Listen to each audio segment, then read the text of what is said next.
This is the Country Focus podcast from BBC Radio Wales. To find out more about the programme, visit our website bbc.co.uk/Radio Wales. Hello and welcome to Country Focus. I'm Rachael Garside. Excitement, curiosity, thrill. What's your choice for an adventure? With our stunning landscape of coast, hills and valleys, Wales has plenty of outdoor pursuits to enjoy, historical attractions to visit and a vibrant food scene. This is 2016, Wales's Year of Adventure. Now, the definition of adventure is an unusual, exciting or daring experience, but I'm told it doesn't have to involve all three. I've come to TYF, one of the UK's most experienced adventure operators, based at St David's in Pembrokeshire and celebrating this year, as it happens, 30 years of guiding people through various outdoor activities. There are groups of people gathered, they're getting kitted up and ready to go, and I'm going to join them. But just before I get kitted up myself, I'm just stopping to meet Tori Jay, one of the ambassadors for the Year of Adventure, and I have to mention this, the first Welsh woman to climb Mount Everest. What an adventure that must have been. Oh, it was the 24th of May 2007 to be absolutely precise, so a number of years ago now, but still something that I think about almost on a daily basis. It was the youngest British female back in 2007 at the age of 25, which I think is an age where you just don't worry about consequences, you just go for it, and that's exactly what I did. Did you always have this sense of adventure? You grew up actually here in Pembrokeshire, farmer's daughter. Absolutely, yeah, on a farm between Clarbeston Road and New Moat. So certainly growing up on a farm instilled a sense of adventure in me. You know, there was so much to explore, so many new tracks to go and explore in the woodland, and just that outdoor way of life, and also going outside whatever the weather, which I think is part of an adventure. And do you think it has to be instilled in you from the word go? Not at all. We live in just an amazing country where there are adventures all around us. So there's so much to appeal to people with different senses of adventure. You know, what appeals to one person, be it the sea or the ocean, might not appeal to someone who wants to head for the hills. Are you quite competitive? Is that the truth of it? Yes, I am competitive. But I think more than anything else, I love being outdoors. I love physically challenging myself. I get excited about the mountains. There is no question about that. I get excited if I go up to the Preseli Hills, and my husband will tell you how excited I get when I do drive north to Snowdonia. That is just something that is part of me, and I feel very much alive when I am outdoors. Now, you're going to join me on an adventure today, something you've never done before, and with that we've got in common. We're in it together. No, I've grown up in Pembrokeshire. I've kayaked to the coast of Pembrokeshire. I've climbed on it. I'm currently walking the Pembrokeshire Coast Path with my dad, but I've never been coasteering. So a little bit of apprehension, but I think it's going to be a lot of fun. There's a palpable sense of anticipation in St David's. Lots of groups of people waiting to go out on activities at TYF, which stands for Tour of Ellyn, doesn't it? Tour of Ellyn in St David's, Tower of the Mill is where we started. And over the years we shortened it so that people from England could pronounce it. And a few years back we sold the hotel to Tour of Ellyn, is now a hotel in its own right, and we kept the TYF bit. So I'm with Andy Middleton, who is the founding director of TYF. Andy, it's your 30th anniversary this year. It's pretty remarkable. We never thought we'd get this far. I mean, I was born 50 metres from here in St David's. We grew up doing adventures as kids. We took friends from far away to coasteer and those kind of things and turned it into what's now become a living. We're really, really proud to have done 3 decades of adventure. Here we take about 10,000 people a year. Can you claim to be the person who invented coasteering? I would never be quite so rash, because I think since people fell off cliffs, they've been coasteering. Since people were shipwrecked, they've been going, give me a wetsuit and I'll get out of here. But in terms of being the first people in the world to run organised groups, that happened here at TYF in 1986. And where did the name come from? When we were striving to think, what do we call this odd thing? And orienteering, mountaineering, it wasn't that original really, coasteering. Now, you said you grew up with adventures, but do you think that in a way it's almost sad that we've got to have a year of adventure in order to encourage people to get out there? It's both bitter and sweet, I suppose, isn't it? That for us, the thing with adventure is trying to help people re-step onto a journey where adventure is something they do for life. It becomes a way of thinking, not something you do just when you're on holiday. And with the crisis that Wales is facing around mental and physical well-being, not all of which can be solved by time outdoors, but it make a huge difference. So getting people outdoors, but really reteaching them to understand risk, to understand the tides, the weather, and how to play again is really part of what we're doing. And so I really welcome the Welsh Government's push on the Year of Adventure to get people to take those first steps outside with young kids or with older people. My dad didn't start sea kayaking until he was 65 and only stopped at 89 because he had bad knees. We drove through St David's to arrive here, and there's lots of companies offering different activities. How much of a difference has all this made to the local economy? When we started back in 86, we were just the odd people who would occasionally be seen walking around St David's in wetsuits in the middle of the day. And I think what's lovely now is that there are so many people here just in their own rights as holiday makers, as visiting groups and other operators down here. And what it's done is create a much, much more vital, younger workforce. There are jobs here now that 25-year-olds can do all year round that just didn't exist before. We reckon that if we could crack some of this stuff about getting people outdoors in Wales, collectively, and this is not just us, but working with the outdoor trade in Wales, we could create 4,000 new jobs and £100 million of salaries in the next 10 years by taking just 4 or 5% off the cost of physical and mental health. Is there the possibility, though, that we could reach saturation point? Because what we are talking about is some of the most beautiful areas of Wales, but also some of the most environmentally sensitive areas. It has to be handled carefully, doesn't it? That's a really important point. In the late 80s, we set up a thing with the national parks called the Pembrokeshire Outdoor Charter, a network of organisations across Pembrokeshire, all the environmental organisations and all of the operators working together to make sure there are no pinch points around environment. And it's been amazingly successful. It's been adopted by other national parks in the UK and we believe elsewhere as well. And our goal is never to put so many people on the coast that it feels wrong. So we stagger our start points so that people feel that they're spread out. We work very closely with the parks and the RSPB and others to limit the place we use to stay out of nesting times. And it's also really important to recognise that the places that we use are some of the most high impact natural environments on the planet. So when you wonder about a group of 10 kids running around the cliffs compared to 40-foot waves breaking on it, there's the waves that create more of an impact. That shifts boulders the size of cars, and even on a bad day we don't do that.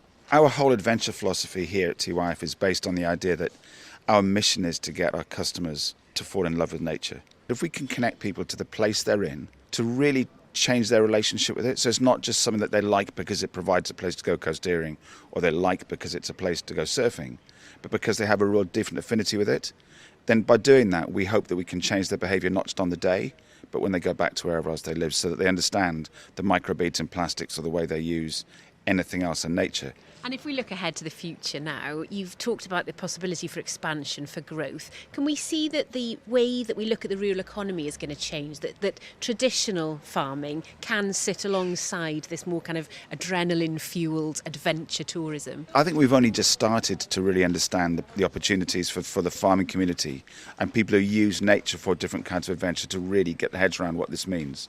And whether that's retreats for people who enjoy cycling, mountain biking and writing, way up in the hills in the middle of Ceredigion, or people to do the same on the coast here in winter because they love storms. I suppose for now it's been a far too separate dialogue, and really bringing people together around place to say what's the best we can do together is a journey I think that's only just started and has got huge opportunities ahead. Finally, Andy, I've never been coasteering before. I'm going to give it a go. Have you got any advice for me? Coasteering is the most fun that you can possibly have on the coast. The best thing I think you can do is every now and again sense check what you're doing and go, how ridiculously amazing is this? When you're doing things that your parents would have said, don't do that. Other people go, you'd be crazy to do this, and realise that actually being an environment where you can learn to play and be that close to nature is about as good a day as any day gets. Well, while we go and get kitted up and into our wetsuits, it's worth remembering that outdoor activity tourism is an important part of the Welsh economy by now, worth £481 million and supporting more than 8,000 jobs. It's also a growing sector. And it's with that in mind that Wales's Economy Secretary, Ken Skates, declared 2016 as the Year of Adventure to promote Wales as a tourist destination. He's not one to shy away from taking on a challenge, as Gareth Lewis discovered when he met the minister who took to the trapeze at the launch of the year at No Fit State Circus in Cardiff. When I agreed to do this, I hadn't really anticipated being that high up, and this is the first time that I've ever been on a trapeze, so I'm slightly anxious about it. Let's just be clear, is the Year of Adventure about risking life and limb? No, and not it's at not. all. No, right, okay. No, the Year of Adventure will offer something for everyone. There will be, of course, some high adrenaline activities, and we've already got some world-class facilities, including Zip World, Surf Snowdonia, and so forth, that offer that high-octane activity. But equally, there will be many, many soft adventures. There will be vast picnics. There will be stargazing, sleepovers at museums and abbeys. There'll be experiences at some of our greatest monuments and castles. That was a real hoot. That was a great thriller. That was the first time that I've ever been on a trapeze. It's a great way to be able to get fit and experience many mini adventures on a regular basis. I know everyone will be aware that money's tight at the moment. Is it difficult to commit to something like this? There's no doubt austerity is incredibly difficult to manage. However, what's been really heartwarming, I think, is the way that the industry, the tourism sector, has risen to the challenge and come forward with some great ideas, and many have come forward with investments of their own for the Year of Adventure. There is a potency in terms of creativity that I've rarely felt with any government initiative. So we've got the backing of the sector, we've got people who are ready, willing and determined to offer ideas and investment. It's worth more than £480 million to the economy, outdoor activity, tourism. I'm hoping that as a result of the Year of Adventure, in future years we'll see that sum rise significantly. You've got a bit of reputation at the moment for pulling this sort of thing off. You're not the Boris Johnson stuck up a zip wire kind of politician. If you could choose one thing that you want to do in the Year of Adventure that beats being a trapeze artist for the day, what would it be? Astronaut. Well, good luck with that one. Brilliant. Then with your buoyancy aids, making sure that your zip's done. There's a little buckle just underneath the zip at the bottom there. You make sure that that's done up and then pull nice and tight. We've left the centre of St David's. We've come down to the coast now. I'm looking over towards St Non's Retreat Centre in front of me. Milford Haven, I think, is over there. Correct, yeah. John absolutely. is my instructor for the day. John Byram. Right, Yeah. I'm putting my life in your hands, John. I'm kitted. I've got a helmet, a buoyancy aid, a full wetsuit, old trainers. I've been listening carefully, but it's starting to sink in now, just what's ahead of me. Just give it your all and enjoy it and enjoy being washed around by the water down there. Before we scramble down the side of the cliff, I have to point out that the Year of Adventure doesn't all have to be about high-octane activities. It can just be a walk around the coastal path, a visit to a castle, or taking a gastronomic tour, sampling local produce. Now, that might have been a better idea. Well, I've already had a few gentler adventures myself. At Castell Henllys, the reconstructed Iron Age fort near Newport, I discarded my shoes and walked back in time on the Barefoot Trail, guided by Rebecca Evans, an interpretation officer for Pembrokeshire Coast National Park. Ooh, it's quite challenging first one. So this is gravel and it's quite Gravel, chunky, isn't it? Flint gravel. So this has been sourced from a local quarry. This is the next one. Chippings. My name's Ronwyn and I'm the site manager. This is a reconstructed Iron Age hill fort, and this path fits in a way that it's like walking in the footsteps of our ancestors who might well have gone barefooted, especially in the summer. And this is the Year of Adventure, but this trail proves that it can be quite simple. Yes, you know, the adventure of taking your shoes off and just walking on the different textures, having a paddle in the river. You know, how many adults actually do that anymore? And then you go up to the fort and you have a different kind of adventure. You learn about the Iron Age through storytelling and making bread. Now this next bit is a little bit dry today, but on a rainy day is good fun. Oh, it's mud. It's very squelchy, slippy clay. Squelching up through your toes. You know, I think back to my childhood and we used to come in every day with black feet from running around in bare feet, but I don't know if people do that anymore. People maybe have a fear of it because it's too dangerous or it's not healthy or it's not safe. Yeah, but it's wonderful. It's an amazing sense of freedom just to have your shoes off. I didn't want to be selfish about my adventures this year. I decided to get my children involved as well. I got them on bikes and we went off to explore mid-Wales. So we left the Elan Valley Visitor Centre. We've got our bikes, helmets and a map. This is the first pit stop and it's a stunning view. Look at the size of that dam, boys. It's amazing. And the water looks like a mirror, doesn't it? So where are we, Kerry? There. Caban Coch Reservoir. And then we're going to cycle round here to Garreg Ddu Reservoir. Right, so we're about halfway now. 12-mile route, 6 miles there, 6 miles back.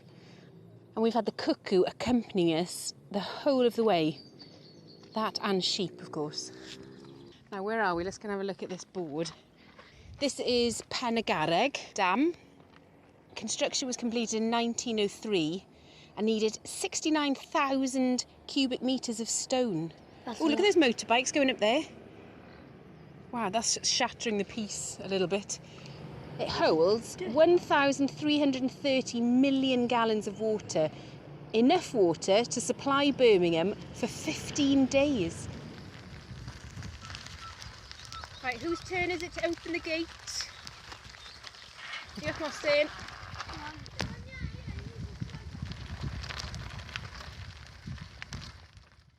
I think I like it. Okay, this is a much needed pit stop. What do we think of the route, boys? Good. Easy going? Yeah. It's good, easy enough. It's quite flat, isn't it? Lucky we brought food. Yeah. Okay, ready? Well, helmets on. Come on then, let's go.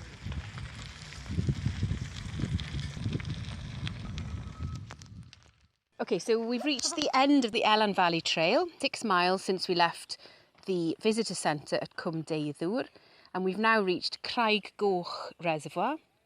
And it says here that the Elan Valley is 70 square miles in area and is one of the most important areas for wildlife in Wales. Downhill now, all the way back. Yes. Last one back to the visitor centre has to pay for the ice creams. There's a good foothold by there. So these barnacles, guys, they're super grippy for your feet. Okay, so where we can, you just try and use them for traction. Okay, however, they can sometimes be quite sharp on your hands. We've just scrambled down the cliff face. But your mountaineering experience is coming in handy here in terms of your sure-footedness. Yeah, having good balance, something called dynamic footwork is really, really important when you're descending mountains. Try not to put too much strain on your joints. Wish I'd thought about dynamic footwork. I think we probably left it a bit too late. Right, what's next? John? Time to get wet then, I think, guys. So we're going to just start with a fairly small jump at the beginning. Jumping's all about technique. Okay, you can't just sort of waft yourself around in the air and hope for a happy landing. It's really about getting 1 foot forward, 1 step back, almost like a running race start. And from that position, you want to get a nice big leap out in the air. You can have a bit of a boogie, but when you're coming into land, it's really important that you land with your legs together. And then make sure that you keep your hands tucked in as well. And then the last bit of advice is to look straight in front of you as well. If you tend to put your head down, then you're going to get a face full of water, and you can also risk belly flopping, which is great fun off the low stuff, but off the big stuff, we want to try and avoid that, really. Okay, so we're just going to make our way over to the edge now and attempt our first jump. All ready for it? I'm not going first. No chance. You to lead over to yeah, John, you can head in, I guess. Whoop! Nice. Is it cold? Great. Go on, you're going to go next? Okay, first jump, off I go. Okay, sorry. Nervous laughter. Nice big leap out then. Okay, here we go. Woo! All right. Brilliant. Awesome. Okay, Rachel. I'm going. Nice big leap out. Okay. Okay, 3, 2, 1. Amazing. Well done, guys. Brilliant. I did it. I'm glad it's radio because it wasn't very elegant, but it was good. The water's bracing, but you do get used to it, don't you? It's like scrambling, but just in the water. And because you've got the buoyancy aid on, you feel a lot more protected, actually, than if you were just in a swimming costume. And actually, the water's really clear.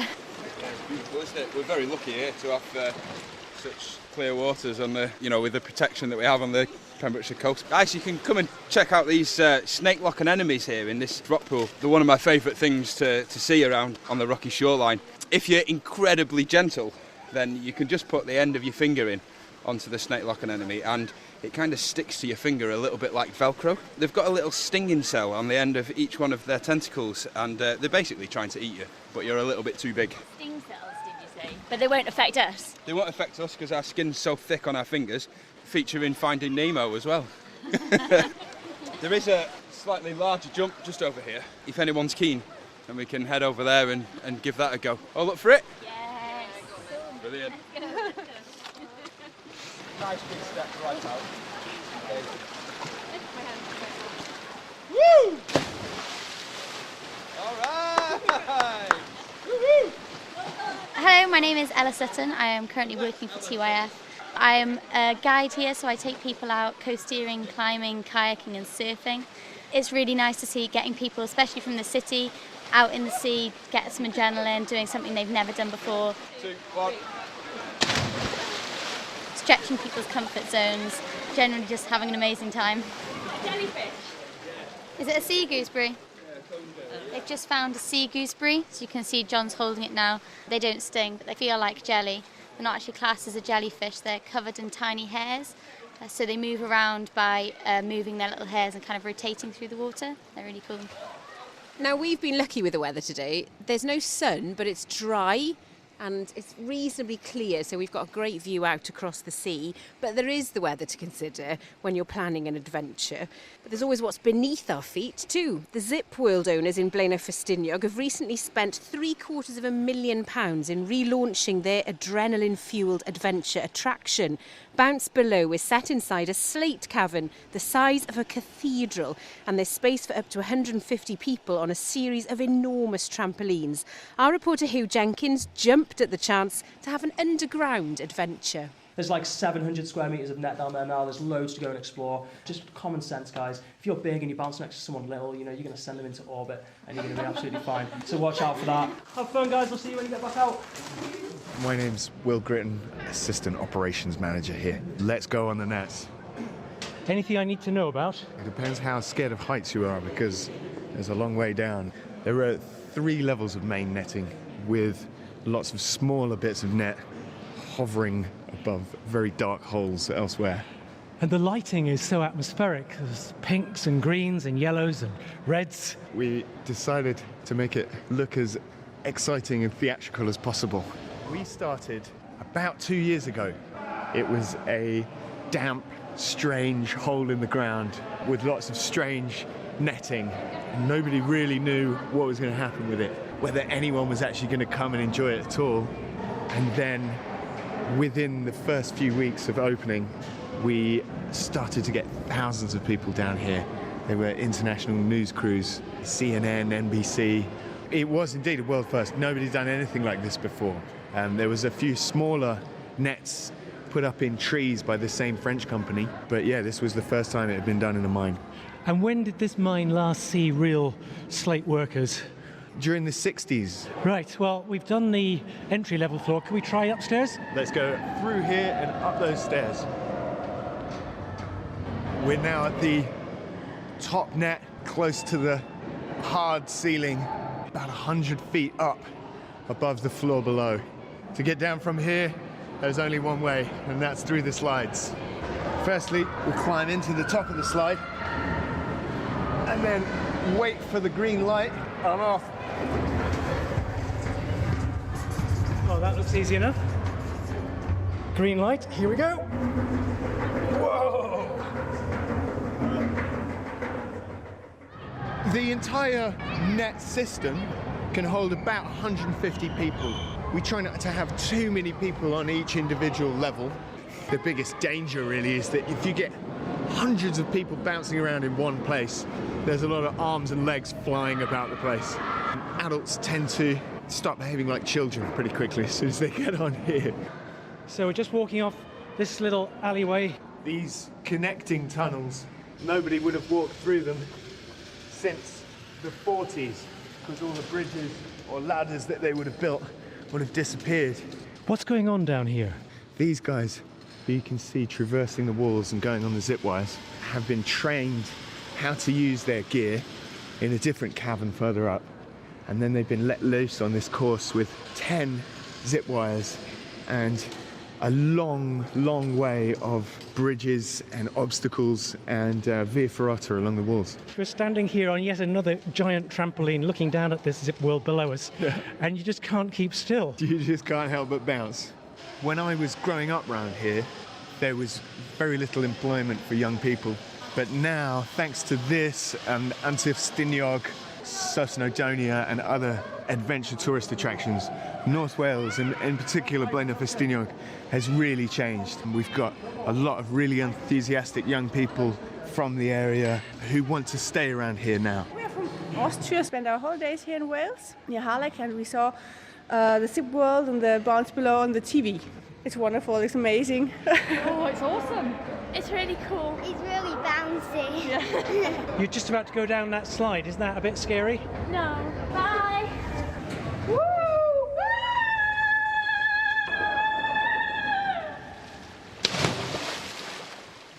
Well, back above ground, Tori and I have got a couple of jumps under our belts. We're seasoned pros now, Tori. No backflips yet, though. It's just a beautiful day in Pembrokeshire, and to go down the coastline beneath where you would normally walk if you were walking the coast path is a real treat. You know, it is off the beaten track. You have got the tide to contend with and the waves, and yeah, it's a real adventure. Now, I mentioned earlier that you're an ambassador for the Year of Adventure. What have you got planned for the rest of the year? I'm actually doing 60 days of adventure this year, and it's in conjunction with the Duke of Edinburgh's Award Diamond Challenge. Today, coasteering is actually day 29, so I'm almost halfway, but there's still loads more that I want to complete in Wales. Some mountain biking, some stand-up paddleboarding down the River Wye, lots of different adventure disciplines, so really proving how many things there are to do in Wales, and for all ages as well. I just love getting out and doing whatever takes my fancy, and if it's close to home in Wales, then it's extra special. Now, apparently, we're going to end our adventure today on the toilet. I can't believe I'm saying that, but I don't quite know what John's got in store for us. Let's go and find out. It's called the toilet because it's of the flushing up and down of the water. It's a fantastic element along this coast here. So when we're in there, guys, you just want to be making sure that you've got those feet out in front of you, just in case a wave does come in, and then you're ready to push yourself out there away from the rocks. Yeah, I just want to have one foot in front of the other, nice big leap out, and looking to land around there, so not in between the I'm rocks. supposed to look ahead, aren't I? But Yeah. Okay. Right, here goes. Brilliant. Here we go. Thanks, Tori. Off to the toilet. Try not to jump on Rachael. Awesome. They're doing it amazingly well. It's a really good sport to be doing for beginners right through to getting advanced people going along, and the more you do it, the better really. It's just fantastic getting to know the environment that you're playing in. The rocky shoreline and the life that we have around here is just spectacular. So the more time that we get to play in that environment, the better really. Well, I made it out of the toilet. I'm pleased to say I've been buffeted by the waves, jumped off the rocks. I've absolutely loved it. Whatever your adventure this year, big or small, enjoy all that Wales has to offer. My thanks to TYF for leading us on this adventure today, and to Tori James, the Year of Adventure Ambassador. That's it for this week from me, Rachael Garside, and the Country Focus team from the Pembrokeshire coast. Thank you for your company. Go for it.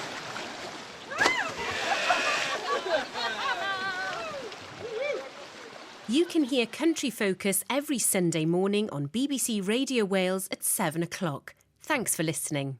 Thanks for listening. Thanks for listening. Thanks for listening.